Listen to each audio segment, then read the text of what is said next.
নমস্কার বন্ধুরা, কেমন আছেন? আশা করি সবাই ভালো আছেন। দেখো, আজকে একটি নতুন রেসিপি নিয়ে চলে এসেছি। আজকে তৈরি করব পটল চিংড়ি। দেখো, পটল টমেটো নিয়ে নিয়েছি। এবার দেখো কি করে আমি তৈরি করি।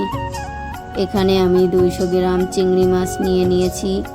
চিংড়ি মাছটা লবণ হলুদ দিয়ে হালকা করে ভেজে নেব।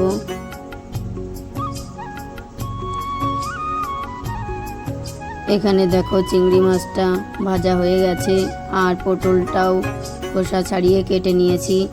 এখানে দেখো একটা গোটা টমেটো কেটে নিয়েছি, আদা বাটা, জিরে বাটা, রসুন বাটা, এখানে পেঁয়াজ বাটা, এখানে কিছু লঙ্কা বাটা, আর এখানে গরম মশলা বাটা, আর হলুদ, লবণ, তেল, এগুলো তো রান্নাতে লাগেই, আর বললাম না।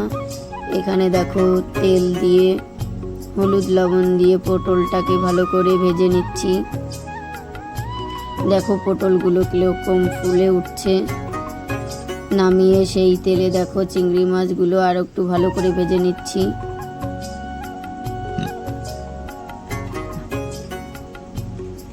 চিংড়ি মাছ ভেজে তুলে নিয়েছি। এবার সেই তেলে আমি কিছু কালো জিরে ফোড়ন দেব, দিয়ে সব মশলা দিয়ে আমি ভালো করে কষিয়ে নেব।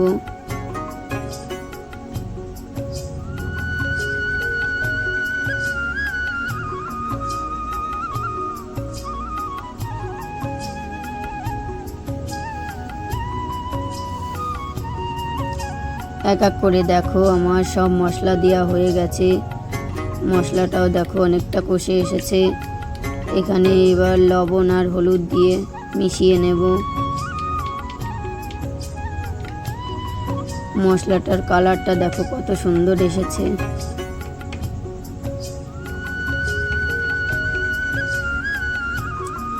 এবার ভেজে রাখা পটল আর চিংড়ি মাছটা দিয়ে আর একটু মিশিয়ে ভেজে নেব।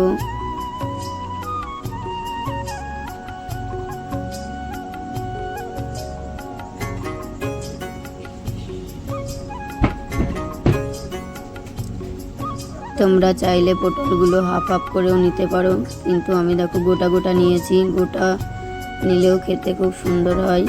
সাইড দিয়ে একটু করে কেটে দিতে হবে, তাহলেই ভিতরে তেল মশলা সব যাবে। এবার দেখো মশলাটা কষানো হয়ে গেছে, আমি জল দিয়ে দিয়েছি। জলটাকে এবার ভালো করে ফুটিয়ে নেব। দেখো ঝোলটা আমার ফুটে এসেছে।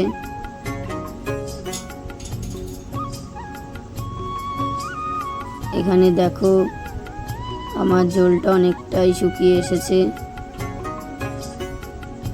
প্রায় হয়ে গেছে। আমি গরম মশলা মিশিয়ে নামিয়ে নেব।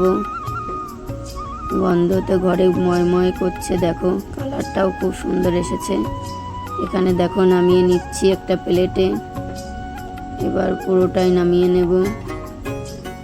একটা পটলও দেখো ভাঙিনি, সব কটা পটলই গোটা আছে। তোমাদের এই রেসিপিটা ভালো লাগলে অবশ্যই একটা লাইক করো, চ্যানেলটাকে সাবস্ক্রাইব করে পাশে থেকো।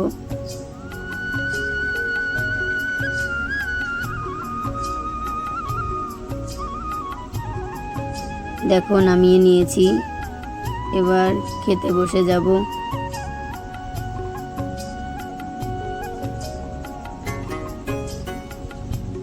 কত সুন্দর লোভনীয় দেখতে হয়েছে।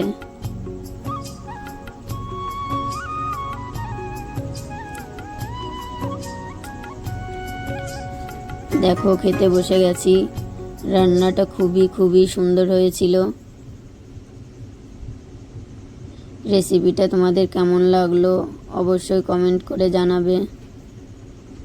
আর তোমরা এইভাবে বাড়িতে একবার ট্রাই করে দেখবে, খুবই সুন্দর লাগে খেতে। সবাইকে অনেক অনেক ধন্যবাদ। ভালো থেকো, সুস্থ থেকো।